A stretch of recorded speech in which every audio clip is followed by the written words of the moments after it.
If you are living in Seattle and you're throwing food products out with the rest of your trash, you could be fined in July. Now, a new law has passed and it came into effect January 1st, but people will start getting fined beginning in July if they are throwing food items away in the trash. Now, this is a recycling program that's taking place in Seattle, and there are lots of ramifications to it, so let me give you some of the details. Seattle's actually the first city in the nation to fine homeowners for not properly sorting their garbage. The law took effect on January 1st as a bid to keep food out of landfills. Other cities like San Francisco and Vancouver mandate composting, but don't penalize owners directly. So they're actually going to do a Scarlet Letter type thing on those who are not disposing their food products properly. They're going to use a bright red tag posted on a garbage bin that tells everyone who sees it that you violated the new city law that makes it illegal to put food into trash cans. Damn. I like the idea of people walking by and like, oh, you sick non-composter. Okay. We're on to you, man. The whole neighborhood knows about your dirty shenanigans.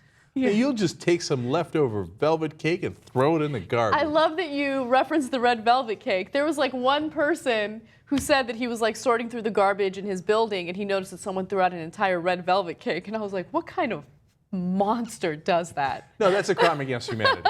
That deserves more than just a little red marker. And that deserves a very significant fine. By the way, last night on Old School, some podcasts we do, we found out that red velvet cake is just chocolate cake with red dye. Yeah. Which I was a little bit crushed by. Why?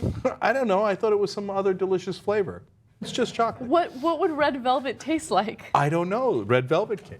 Okay. So, anyways. So, at first, being the barbarian that I am, I thought, dude, don't be a pain in my ass, okay? Now you're going to, shame me, and then you're going to fine me. I got to have 4 or 5 different garbage cans. You libs, right? Yeah.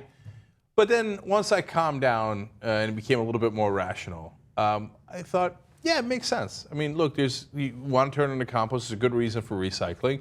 Okay, so we used to do things one way, which is that we would throw everything into one garbage can, and it was simpler, right? Yeah. Now it's a tiny bit more complicated. You throw it into 3, 4 different bins. Okay, that's your plastics, that's your compost, whatever.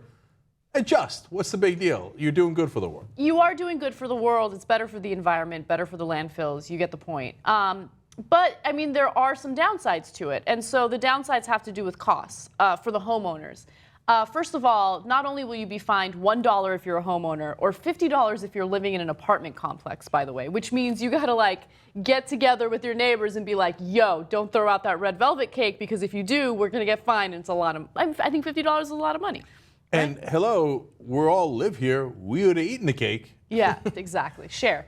But there's also the element of people having to pay more to get everything disposed of. So for disposal services, they're going to have to pay a little bit more. So I can understand people that are, irritated by this. But overall, it's for a much better purpose. It's for the environment, and I'm in favor of that. Just to give you some idea of how much food we throw away, it's devastating. Seattle Public Utilities interesting Freudian stuff. Estimates that every family in the city throws away some 400 pounds of food each year.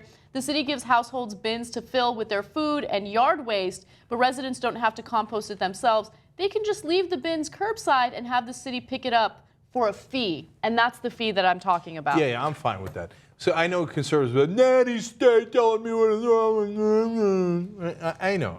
But look, we're trying to make the world a little bit better. Am I willing to pay just a tiny bit more for that? I agree with you. The part that I'm uncomfortable with is the shaming, because then you're setting the neighbors against each other in the apartment complex. You're creating needless drama. Unless you're going to make a reality show out of it, just bring it down. There probably will be a reality show out of it. And by the way, I would expect this type of shenanigans to happen in Portland. And then there'd be a Portlandia No, are skit you about kidding me? The Portland council is weeping in shame that they didn't come up with this first, right? They're going to try to outdo them and be like, oh yeah, we'll go spray paint their house. Okay. So overall, just a fine. I actually would rather have the fine than the Scarlet Letter.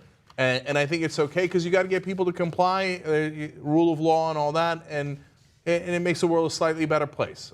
I'm in. All right. Even if it's a slight pain in the ass.